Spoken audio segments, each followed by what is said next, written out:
Members of council, staff, I see that we have quorum, and I call this regular meeting for the Town of Pelham Policy and Priorities Committee to order. It has been moved by Councilor Ribbiak that the agenda for the May 19th, 2015 regular meeting of P&P be adopted. Are there any amendments to the agenda? There being none, I call the question. All those in favor? Any opposed? That motion is carried.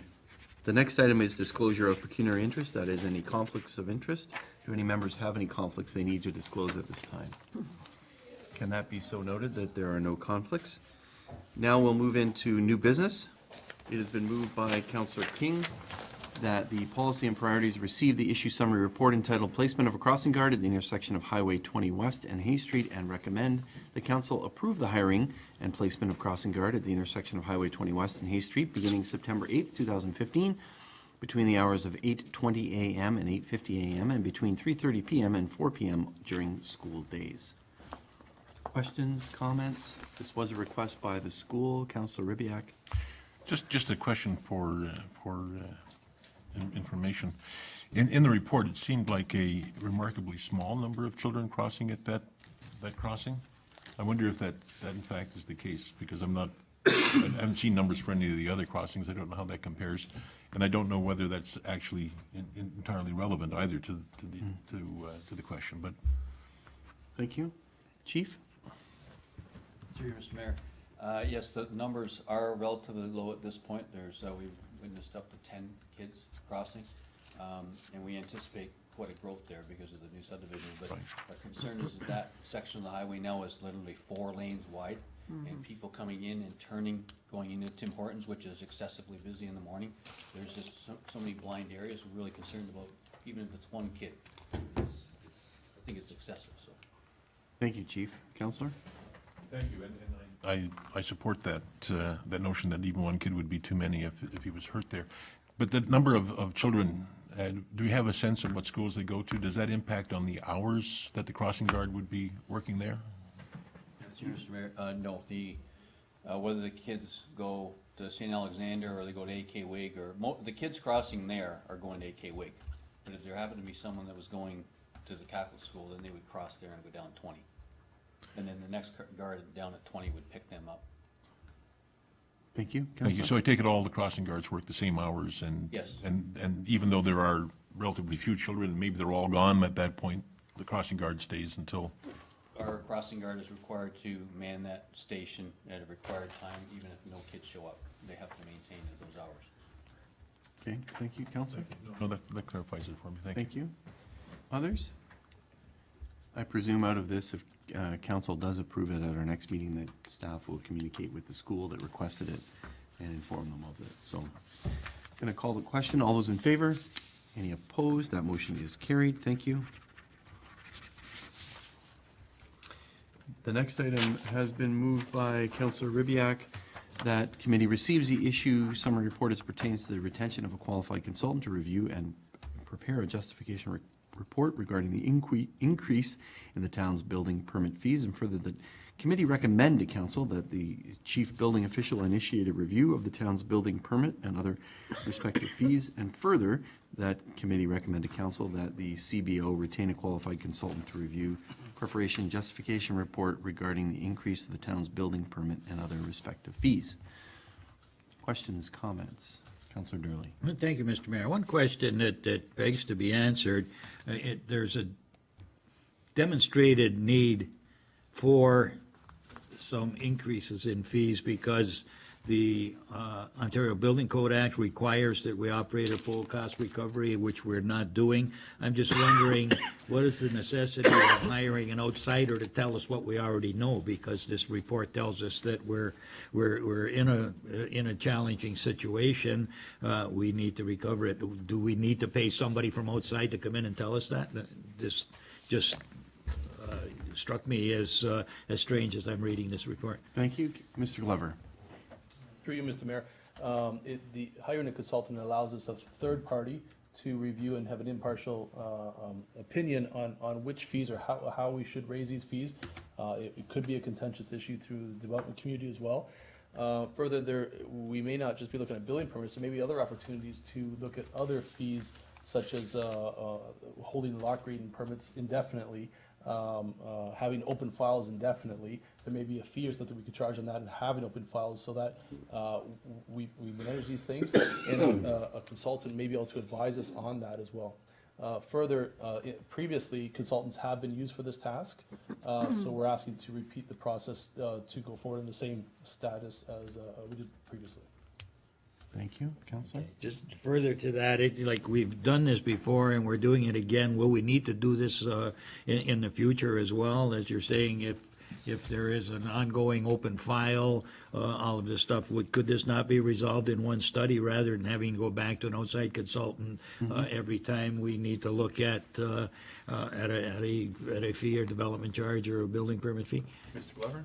Thank you, Mr. Mayor. There have been significant changes since 2011 with the building department in terms of staffing and responsibilities in that.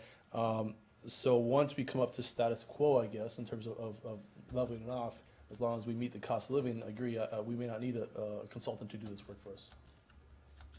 Thank you. Okay, that answered my question. Thank you very much, Counselor. And I think just to build on that, we did have a consultant do some work, and it was presented to council back, I believe, in 2007.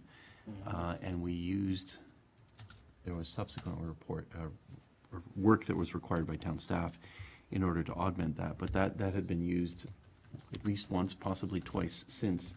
But now it sounds like there's a sort of a recalibrating that's required, as the director indicated. So just trying to provide additional information to councillors that may not have been here.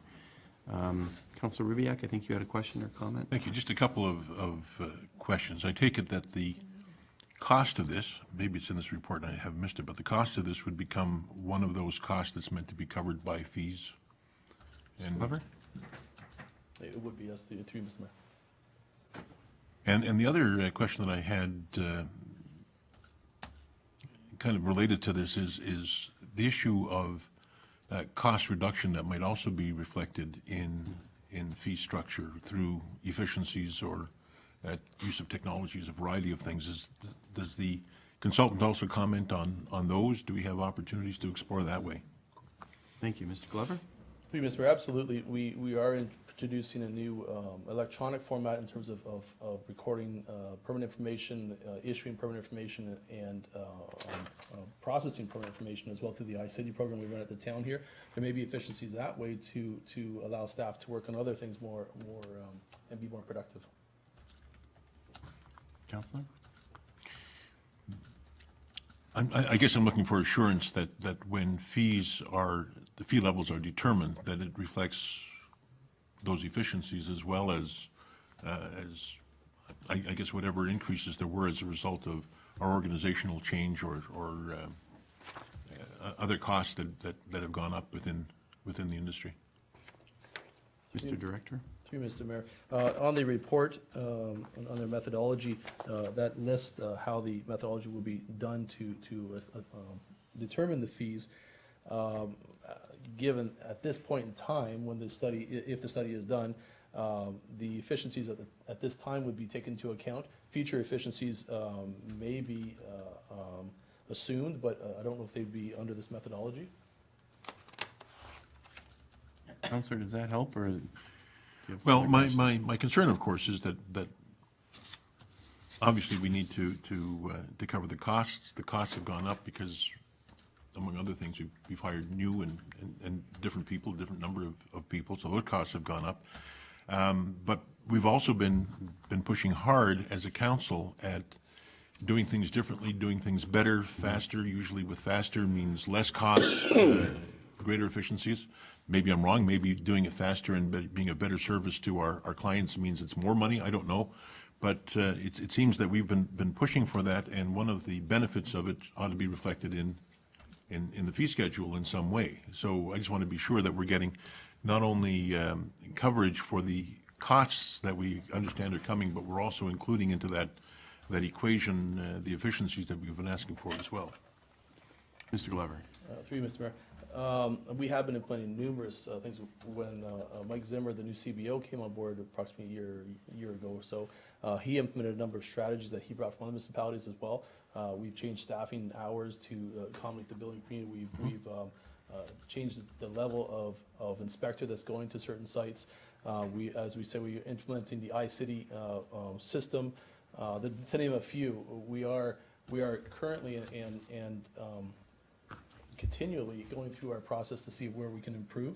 And with the new permit intake person, which just came on board, we are already seeing efficiencies being improved through the building department. If you recall the monthly report that the building department, planning department does, we're up about 70% or so higher than typical per the number of few years, and staff are managing that excellent. They're really addressing and tackling the amount of work that's before them. Again, the development community has not raised any concerns that way, so we feel that we are including new efficiencies and meeting the expectations of the development community. Thank you. Counselor? Thank you. So efficiencies in this context doesn't necessarily mean lower cost, because obviously an additional person, intake person, that sort of thing is a higher cost. But it may be useful in telling the development community that, yes, you're paying higher fees, but you're getting a much faster, better product for that. And maybe that's the basis upon which that could be justified. But I was looking for some clarification that efficiencies meant lower cost, but in this case, if it's in the quality of the product, maybe it's not lower cost at all. Okay, thank you. Mr. Glover? Through you, Mr. Mayor. I think currently the efficiencies means more productivity. Does that mean lower cost? I'm not sure. That means that we're able to handle more workload than previously able to. For the same cost, which would mean the fees would go down. Mr. Glover? Possibly, we can definitely look into that if we do this study. That will be one of the directives of the consultant to look into that matter. Counselor, anything further at this point? No, I think we've gone far enough down that road. I think we understand. Thank you. Thank you. Any others? I would suggest to council colleagues and to staff that one of the outcomes that we learned both with this council, but also as I reflect on that study that we did back in 2006, 2007, it is important to hear from those that might be affected. Sometimes we might think that they might bring a negative vibe to it and say, why are you increasing it, et cetera, which is fine.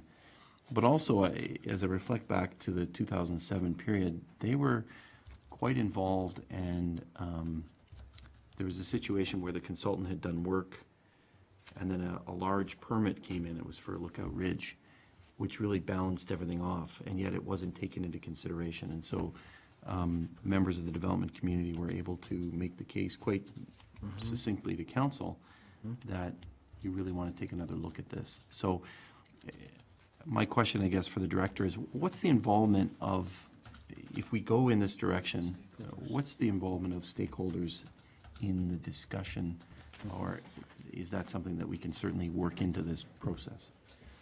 The process is a public process, similar to a planning application. We'll have a public meeting where stakeholders will be invited to comment as we would a planning application. Then staff would go back to prepare a report and bring it to council. Council make the ultimate decision. If I may, in terms of your projecting what applications could come in, we know that there are applications coming forward in East Fonthill, and we know that will increase the revenue from that department.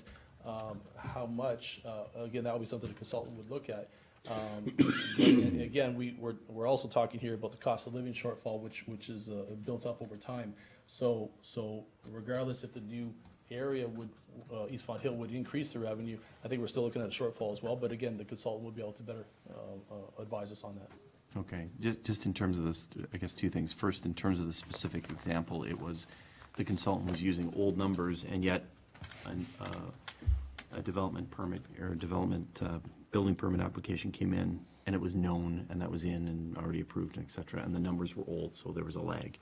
But I do hear what you're saying in terms of future growth.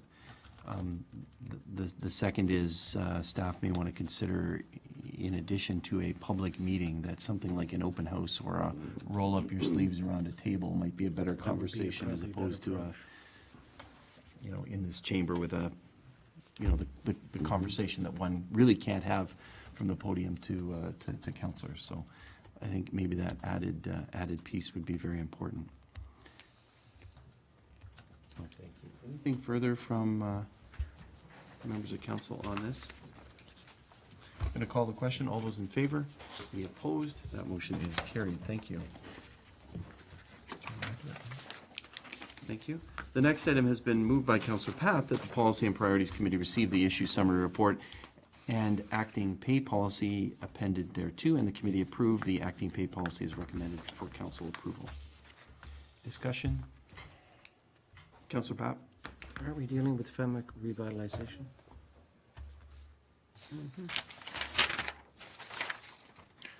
Yes. I'm sorry, the, Same, Mr. Mayor, I thought I was thank you, Councillor. It was so 390,000. presented to me out of order, so here we go. Sorry. No, it's not a problem. No, thank you, Councillor. So it's been moved by Councillor King. I didn't turn the page, but I There you grabbed are. the next. So it's been moved by Councillor King that the Policy and Priorities Committee receive the Fenwick Revitalization Update Number 3, and that the report be referred to council for information purposes. Councillor Papp. Just the question is that when I saw that, I see there's a number of items that have been identified that need to be corrected or deficiencies are added. So where are we, can someone help me, where are we getting the unfunded money? Madam Treasurer. $180,000 or something like that? Through you, Mr. Mayor. In the body of the report, I indicate to wait till the end of the project to determine if we're just going to debenture it with the rest of the debenture, or if there's funds available in the reserve. So And I what's was gonna bring that at a later date. We are still waiting for some costing to come in for some scope changes and so forth that we wanna tighten up. Some of the numbers might be too large that are still in here, so it's really premature to suggest where the funding would be coming from at this time. Councillor. I guess, yeah. It's just like deja vu. I just get worried sometimes when I see this. It's not that I'm having anything against the project, it just, we project things out. And Thank you. I'm Other- all right with it, that's fine. Thank you. Other councillors? Councillor Ribbiak. Thank you. I've long since learned that the story of every project is a story of delay and cost overrun. There's no question, there's no perfection in any project. But in terms of our budgeting, presumably we worked some of that contingency in there, and I guess we've surpassed that as a result of the delays and the unforeseen events. I just wonder whether we can get some comment about this project. I see the report, I read it, makes sense, but in some more general way, maybe some analysis of this. Maybe not now, but maybe when the final costs are in, someone can kind of give a quick overview or an overview of this project and kind of put it all into a package so that it makes sense to us, and we can deal with it at that point. I do appreciate the report that's here, and I do understand those. I guess we can question some of the details simply out of a lack of understanding, but generally speaking, it's there. But I just wonder whether we might get a Okay. Mr. CEO? presentation of some kind. Mr. Mayor, we can certainly do that. Okay, thank you. Others? Councillor Ribbiak raises the point about contingency. Madam Treasurer, is that, like, are there contingencies, I'm trying to remember now, there's contingencies within each of the lines, or is it overall part of the project? Can you remind us here if there is a contingency where it's dealt with, and is that part of the approved capital budget column that's there? It's in the 4.2, is it not? The contingency would be part of the 4.2, and I believe there was about 250 in contingency for construction costs. And that, once it was put out to tender, those costs were eaten up from other things, like the street lights were a little bit more expensive than was anticipated at the beginning of the project. But as Councillor Ribbiak has requested a full-scale detailing of that, and where some of these scope changes and element changes happened to cause this unfunded amount can be brought forward. Okay, thank you. And it looks like there's still some projected costs there that might come in, for example, gas, cable, et cetera, aren't put in there. They just continue to be projected, so, Markers. okay. Engineering design. Thank you. Anything further on that? There was I don't know whether to raise it here or not, but, and maybe council talked about it at its last meeting, but there was the idea that there be some sort of lighting for the gas lamps or party or celebration. I know there's no budget for it.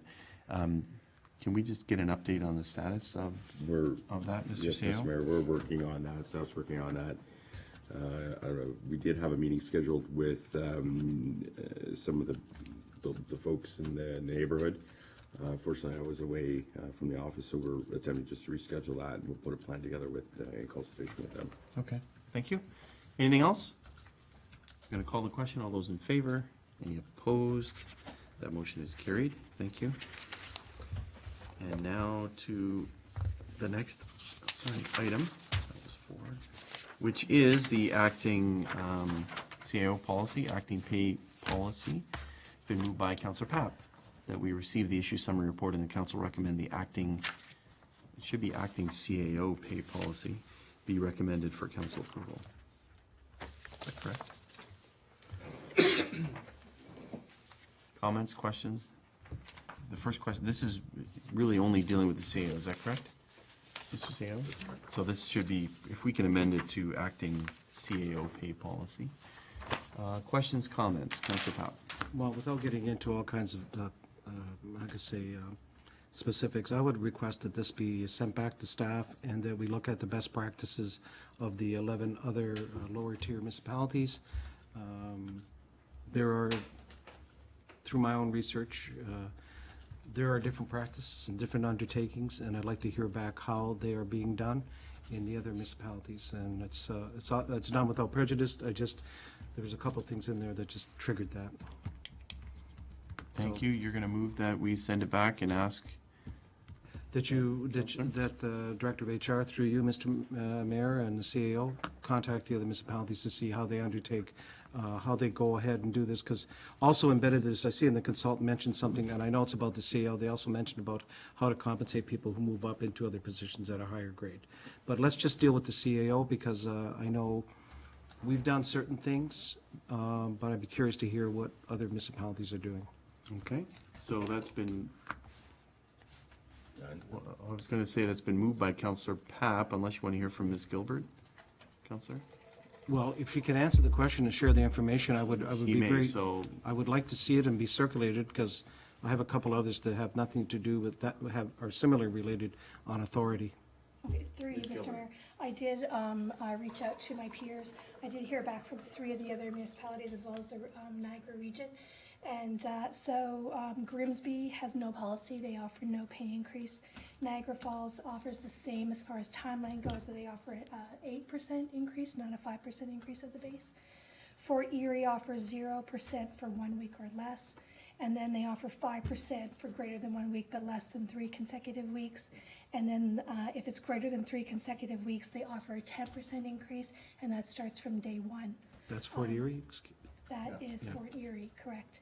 And then the Niagara region, they offer 5% as well, but they only pay it after the 20th day of consecutive replacement. I did not hear back from the rest of my peers. thank you. Councillor? Yeah, I'm still, there's different practices. And I'm just curious, as we don't have any time limits. We're looking at, unless I'm mistakenly read this, that if the CAO's gone for 3 days, do we appoint someone as an acting CAO, or is it gone for 3 weeks? If I may. If you can help me. Sure, Ms. Gilbert? If I may, through you, Mr. Mayor, I did add in the facts section. Again, as I was working through this myself, I realized there was a lot of unanswered questions. So I did put in some comments in the facts, being that it was only through written email by the CAO, or of course in grave circumstances from the mayor, that the acting CAO position is enacted. So no, if our CAO is away for 3 days but feels he is still able to answer emails in a timely fashion, it's certainly up to him to decide if he wants to still maintain that responsibility. But it is up to him to decide, and when he does decide, that is when the email comes out to SMT and council to say, as of this date, our acting CAO is in effect, and then we would all know to direct all of our queries to that person. I've also added that if our CAO knows of an end date, he is to include that end date, and if he doesn't know when the end date is, he is to also let us know that an end date is pending, and that he will pass it on to us when he is aware of when the end date will be. Thank you, Ms. Gilbert. And the CAO would like to add to that, Mr. CAO. Just to build on what the HR director has indicated to council, we consulted Jane Coco, our pay equity expert on this matter. Jane's response to us was that you do not have the luxury under the legislation of saying an arbitrary sort of time period in which you will pay acting. She said the legislation is very clear. The minute the person starts to be in the acting position, they get the acting pay. So you can't say, well, after 5 days. So what I suspect is that the policies that are being followed and the practices in some of the other municipalities are outdated. And I think that if they were called on it, they would be forced to change their policy. So there is no ability for us to say after 3 days, after 5 days, after 10 days or 20 days that the acting will kick in. The acting kicks in the minute that I delegate that authority to who I delegate it to. Now, the thing with that is that if I go to Markham for a meeting in the afternoon, I'm not appointing an acting CAO. Oh, No. I understand that. I go on vacation for 2 weeks, I will appoint an acting CAO. Because I don't want to be the CAO while I'm on vacation. I would like to turn my phone off, although that's in theory, not practice. And similarly, when there's a death in the family, you'll want to delegate that authority as was happened. Yep. Thank you. Counselor? Sure, you want me to continue? I will. Well, so I guess the question is there, do you want, with that information? Well, do the you still information, want- I want, Mr. Mayor, and I'm not being difficult on it, I just want to be clear, that when we enact this, that the minute a person is appointed acting CAO, they receive the compensation. I also want to make it known that, that in fact, which you confirm for me, some of the municipalities aren't paying anything. And in fact, these people are appointed in the position without compensation. Others are compensated later on. The pay equity thing is, the question I was asking is that, so that any person of the female gender that's appointed to this has to be paid at the equal level, the same level as the equivalent of the CAO. Yes, essentially regardless of gender, it's whoever is in that position will be paid either the 105% of their salary or at the minimum of the higher position, Okay. regardless of the gender. If I may add something, Mr. Mayor, just as it relates to the start date, and some of our neighbors are paying at a later date, I certainly did ponder that as I was going through this as well. And the thing that really strikes me, especially regarding the acting CAO position, is the risk that is involved in owning that role. And I think if we don't do it from day one, then we say from day 1 to day 20, you own less of it and you're less responsible. We need that person to fully understand that by accepting this role, they accept all the risks that goes with it, and they need to really act as that acting CAO. They are owning the position. This is not a training position. They are owning it. So I think the pay emphasizes the importance of taking on that temporary role. Thank you very much for that additional information. Counselor Papp? Unless there's others that, do you want to still have the floor? If I can. All right, that clarifies that. The region, Ms. Coco was engaged because, I believe that she has certainly been used in the past. yeah, she has been and- used for this purpose, but did we talk to the region director, did we talk to HR services at the region itself as well? Forgive me, Well, I'm Ms. still Fio- trying to understand yeah. who my network is. So I reached out to some people from the region that I know. Right. Ms. So Peaceful? I'm sorry? Ms. Peaceful, for instance? Yes, exactly. Okay. She was the one that certainly gave me her Makes numbers sense. from the Then- region. Yeah. Thank you. And then I just want to clarify a couple of things, and this is without prejudice. I don't want it to be, I noted in there about an incumbent in that. There is no incumbent. I think you clarified that the CAO can appoint anyone from senior management team. Right? That's understood, that is, no one has preference over this. No. Did Right. I use the word incumbent? I apologize. No, it's mentioned in Ms. Coco's reference, but I wanted to be clear that all members of the senior management team would have equal opportunity to take this on. And I understand that is your authority to do that, and you can do that. Mr. CEO? I don't plan to share the acting CAO position on an equal basis amongst the Then I have a SMT. problem with that. But So anyhow. that's, to be quite honest, my practice is to appoint one person, one identified person that makes the most sense in the situation at hand. So, for example, what I appoint, the planning director, and I'm picking on the planning director, who has a limited scope and understanding of the overall organization for an acting period, I probably wouldn't do that. I would appoint somebody that has a broader scope of knowledge and breadth of knowledge on what's going on. And that's how I would make that decision. So it's not like a deputy mayor position where you equally share it and pass it around and I'll take a turn at it. That's not the way that I would view the delegation. Thank you, Mr. CEO. Counselor? Well, I have issue with that because I'm not looking just equitably. I think members of the senior management team, we have appointed people in the past from different capacities to do that.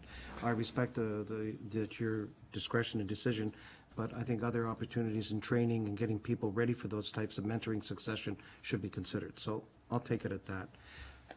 Finally, I just want to note in there, mentioned something about in grave circumstances that the mayor has the authority, and as far as I know, if it's council. Mayor has authority to initiate the authority of the acting CAO.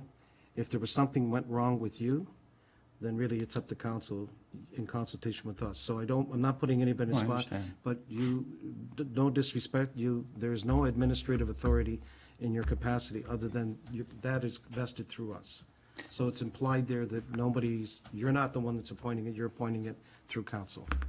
I want to be very clear on that because there's been situations in the past where, not you, but others, where they thought they had the authority to do this and they didn't. So I think that clears it up, but I'm still struggling with the acting CAO appointment process, but anyhow. Thank you, Counselor. Just on that Thank you, point, Mr. Mayor, I wasn't, just so you know, I wasn't consulted on the policy, which is fine. No, I'm not. So I'm seeing it the same time council is. So in terms of that particular piece, let's get an answer from Ms. Gilbert in terms of why she's suggesting that, and there may be something that council would want to change on that. Through you, Mr. Mayor, my apologies. I certainly didn't mean to offend council. It has just been defined as me as that our CAO is the employee of the mayor, and if that is incorrect, No, that's not the then- case. Oh, no, don't.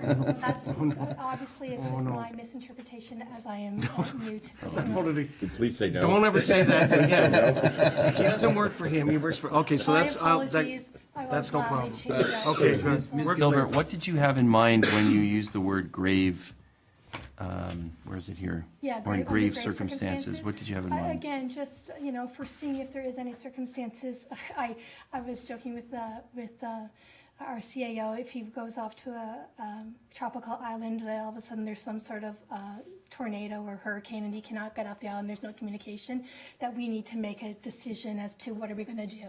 So there could be circumstances where he is unable to communicate and we'll have to, or this council will have to make a decision. I will come back, Mr. Mayor, with myself and my deputy CAO named Wilson. I don't have a very long beard. Okay. Would this policy apply, I guess what's contemplated in this, and I think Councilor Papp, you've opened it up to a different element. So what I understood was contemplated in this is the CAO goes away on vacation, the CAO goes away to a conference, the CAO goes wherever. But I think Councilor Papp, when you open it up to the idea of council appointing an acting CAO, it's more a situation where the CAO goes off on a medical leave and isn't necessarily, it's unknown. It's dire So that's a car bit, accident and- or the Dire CAO, circumstances. heaven forbid, would be in a car accident and something. That's happened. So, maybe we need to look at, because I was just thinking as probably the CAO was, when I looked at it, that it was simply, you want to make sure that the responsibility is there, that the person owns the responsibility, but that it's, for a period of time. So maybe the policy, we've heard one change that's required in terms of that it's council that appoints the acting CAO in those situations. But I don't know if there's any other changes that might be needed, given that type of outcome or possibility. I can certainly just add in a broader definition of grave so that if Yeah. there, I can add in a broader definition of grave so that we would know, when that circumstances would be, if you feel that's too open to interpretation. Yeah, I think that's the point, but I think it certainly does have to be that the council has authority. Yep. Okay. Other discussion to it? So I guess the question is, based on Councillor Papp colleagues initially wanting more information, we heard some information. Councillor Papp, do you want to recommend this with that one change, that it's council has the authority and initiate authority of the acting CAO? Is that the only change, or do you want to send it back and get more information on? No, I was from other looking for the municipalities? information on the practices and best practices and protocol with other municipalities, but I think I'm satisfied that I heard that. I Okay. just want to make sure that when we put this into place, and I think one is, we're the corporate body, Yep. and we're the Of course ones who you are. you have the authority, I understand that fully about how you, and then you did cover off the other one about we're the acting CEO, obviously. If you have senior managers that are acting and I don't want to use the term, if they act totally insubordinate, commit some act, I noticed that it says it has to have approval of council, which kind of makes sense, because you would do the same, right? So we're covering ourselves so that we're not caught in a situation where instructions are being given and they're not really being, how could I say, mandated jurisdictionally, so. Okay, and then at some given point, I guess we'll go down that road that Ms. Coco talked about, we'll talk about or maybe we have the acting pay for other levels in the organization, right? Because I don't think we're clear on For you, that. Ms. Rare, I'd certainly love to weigh in on that. So when I was writing up this document, again, I was contemplating, is it all encompassing or is it really just specific to the acting CAO? And in my opinion, it really should be just specific to the acting CAO. As we are now becoming a performance-based organization, to be able to act in an acting fashion is key to succession planning, and I don't think it should be compensated. And there won't be any of that legal liability associated with other positions as there is with the acting CAO. So it's actually quite a privilege when a leader goes on holiday and they announce to the rest of the team that this person is acting. And again, they're never acting on their own. We always have the luxury of having many people to support that person. So it's very much a different situation. So I would recommend that we use it more as a training tool versus something that we're compensating for. For other positions. Yeah. Councillor? Yeah, I guess, same time, I don't want to belabor it. If we're trying to improve and increase the ability and the impact of our people at all levels to move up, succession planning being at both at minor management up straight through, sometimes we have to look at, our bench strength, that if something happens, who is capable? I'm not taking this against anybody, but if the CEO abruptly was, forgive me, Darren, if you were very ill and we needed somebody to step up for a longer period of time, and that I've been in those situations, that we've got the bench strength to carry on throughout the organization. That we're not handcuffed, if you know what I'm trying to say, out scrambling around, looking around. And I think that's what this will do. So I'm happy with that. Thank Okay. you. Thank you, Councillor, and I think Didn't mean CEO to take so much time, No, but I it's think it's a good conversation, and I was going to add that the CEO indicated that as Ms. Gilbert did, that staff are developing a further policy for that kind of succession planning good. piece, and that will be separate from this, but this is specific to this particular role, the acting CEO pay policy. Thank you. Councillor Ribbiak, is there? Thank you. I just wanted to go Further back discussion? to a point that Councillor Pat made that I just want to clarify, I guess, more fully in my own mind, but perhaps generally as well. He raised the notion of identifying not an incumbent, but the go-to person, I guess. And indeed, the policy says in its key facts that this would be for a year at a time. You'd be the CAO would be naming that person that he would be in an acting capacity should it ever be called upon. But I wonder whether it is contemplated that the ability to be nominated as the acting CAO is an element in the development of his direct reports, such that you know that the director is at their full capacity when in fact they are capable of being named as acting CAO, or is that not a part of their job description or requirements at all? I just want to understand that. Mr. CEO? Thank you, Mr. Mayor. There are some directors' positions that are limited in scope. And again, I'm not picking on anyone, but you look at the expertise required by the fire chief to carry out his fire chief duties. That's a very specific thing. I couldn't do that position, but in the same respect, to appoint the fire chief as the acting CAO, when they're owning the position, and it is not a training thing or an experience thing, they're owning the position, they wouldn't have the breadth of knowledge in order to carry out all of the things that needed to be looked at. So, again, I disagree with that. I think that there's room for training and mentoring and doing all of those things, but when it comes to the acting position, I need to know that the corporation is being looked after by somebody who has the tools to do it, and that's how I make the decision. Thank you. Through you, Mr. Mayor. Understood that when someone's in the acting capacity, that they need to be competent. And I don't think we would want them to be any less. And I don't think that when they're in that chair and are going to be faced with having to make decisions with a lot of legal implication, that they should be anything but fully competent. But aside from being nominated as CAO, are there positions among the directors that ought to be, at some point in their development, at a point where you would expect to have confidence in being able to nominate them as CAO? Or is that not part of their development? I have not contemplated that question. I couldn't answer it. I don't know. There may be, there may not be. I just can't answer that at this point. We don't have a plan that says that we're going to train all the directors to be capable of being the acting CAO. That's not anything that I've contemplated. It's not on the radar. It's not something that we would do. Thank you. So through you, Mr. Mayor, may I ask who you are contemplating? Normally, my practice has been, and this is not, my practice has been normally to hire or to delegate responsibility to the treasurer. The treasurer has the greatest breadth of knowledge across the organization and understands the inner workings of every department. That's who I would delegate the authority to. If I felt there was another director that had equal competency, I would certainly consider them as well.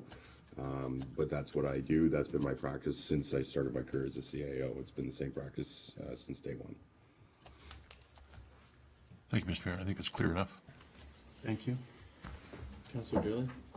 Thank you, Mr. Mayor. This brings up something in my mind that we have a senior management team, and they meet regularly, and they share different concerns from every department, and I think this would be a terrific forum in which to share these things and to offer an opportunity for, in the event that the CAO and a treasurer are in the same car accident, heaven forbid that someone else is being able to be there. So what I'm looking at is by sharing all of the information at the senior management team level, that certainly would perhaps not prepare a person to do this, but to certainly qualify a person to be knowledgeable enough in the general sense of everything that's happening within this town to fill in the case of an emergency. And I think that that is something that succession is all about, because bad things can happen to some people, unfortunately, and let's hope it never does, but it's best to be prepared. Thank you, Councilor. Just- Both the CEO and Ms. Gilbert have indicated they'd like to speak. I'll turn to the CAO. Thank you, Mr. Mayor. Just to assure the councilor, that is our standing practice. We do communicate at SMT meetings on a bi-weekly basis. We update each other on what's going on, and we coordinate the work amongst ourselves. So that's an SOP for us. Thank you. Ms. Gilbert? And through you, Mr. Mayor, if I can just add, I'm a firm believer in the succession plan, as many people who want the role as that is there. And so what I would love to do, and I haven't shared this with our CAO, so he's getting a little blindsided here, but if we do have anybody on SMT that has an interest of pursuing that avenue for their career, then let's really sit down and talk to them. Let's look at what they're strong in. Let's look at where their deficits are. Do they need to take some courses through the region or through university or college? And let's give them a realistic timeline of when they could potentially be in that role. So I don't think anything is impossible, but I know if you were to hand that to me, I would graciously decline. So I think it's also about setting people up for success. And I think there's just a plan we could definitely put in place. Thank you. Counselor Drley, you want to add more? This conversation has opened a door, and I think it's very important that that door do be opened, and I like what I'm hearing, and certainly building on what Councillor Pat brought forward, we shouldn't count on just one specific situation. We should be looking at in the event that we need to go to a Plan B that is available, and I like the thoughts that were brought forward by the director. Thank you. Thank you.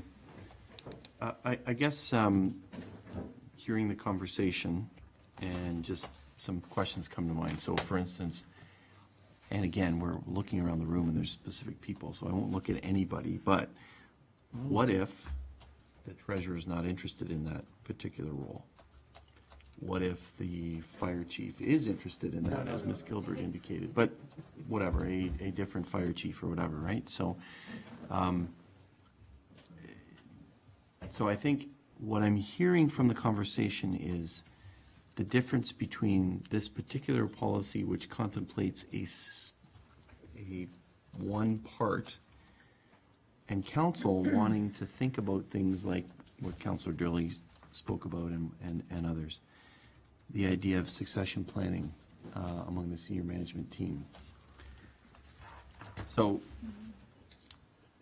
I guess we could approve this and ask staff to continue to work on the succession planning piece, or we could say, you know what, we'd like that succession planning piece in tandem with this to see how they work together. Or we could say, you know what, we want the acting CAO role to be more about succession planning. So I raise those as options for council.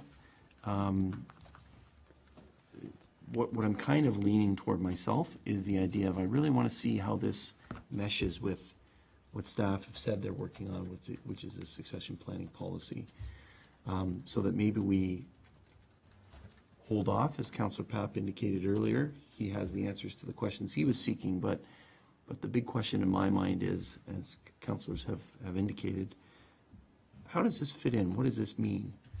And it sounds like also the CAO needs to have a little bit of that conversation and not be blindsided by staff, as staff indicated about it, and say, okay, what does this look like? So with that in mind, Councillor Papp? Mr. Mayor, so to move things ahead, why don't we move forward with what we've placed before us as far as the acting CEOs? And I say this with ultimate respect and without prejudice. It is, and then at the same time, build on a succession plan, and forgive me, I know Darren always laughs when I say this, but I can't help it. You also need backup quarterbacks, not just one. And I building on what Councillor Drley is, that, and it is true, in my career, I've seen, quite honestly, Madam Director of HR, I've seen people who have got Master Public Administration, have been very successful and moved on to other positions. I think if we cultivate that kind of atmosphere, I mean, it's hate to see people, good talent go, but they do leave. In the meantime, it gives you a sense of comfort, Mr. CEO, that regardless, Kerry takes over, that's fine. I don't have a problem. In the meantime, we build the possibility that there are other, how can I say, if things do go aside or people, one becomes ill, the other one's off, then you have that kind of capacity. So we can do that in tandem, and I agree, Mr. Mayor. Let's do that. I think it just works towards the ultimate goal of, and same thing with the for staff at another level, they look up and say, we have opportunities. Because the worst thing is, and I'm going to say it, people don't want to say it, but I will. Give people the impression they're going to be the acting CEO, and then you don't hire them. And that's the worst thing you can do, is to lead them on along those ways. And I say that without prejudice. And I've seen it happen multiple times. If you are succession planning, then you should be in the ability to say, if that quarterback goes off the field or leaves, then we have someone natural. I'm not taking that away, that we don't go out and find someone that's, you know, how to say, go out and look for applicants. But usually the municipalities that have done that have been very successful. It's when they don't do that, that's when the trouble begins. Then you don't know what you're going to end up with. Not that you're not going to end up with something bad, but you can end up in a situation where that person is not a fit and hasn't met. So I couldn't agree more. A dual-sided, a dual approach, and then I'm not asking for it to come back. Let's just move ahead with what we're doing, because summer's coming up, we have vacation, we have to fill these positions. In the meantime, work on the succession plan. Okay, thank you. Thank you. Any others? So the idea is to approve, recommend this to council with that small change. Right. And then, but come back, have direct staff as, well, they're already coming back with the succession plan and this element be part of that succession planning policy. Okay? I'm gonna say, gonna call the question then, that committee recommend the acting CAO pay policy be recommended for council approval as amended. All those in favor? Any opposed? Motion carried. Thank you. Very good discussion. Thank you.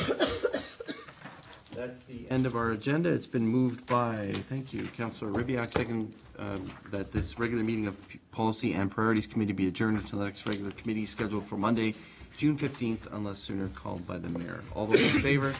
Any opposed? Motion carried. This meeting is adjourned. Thank you.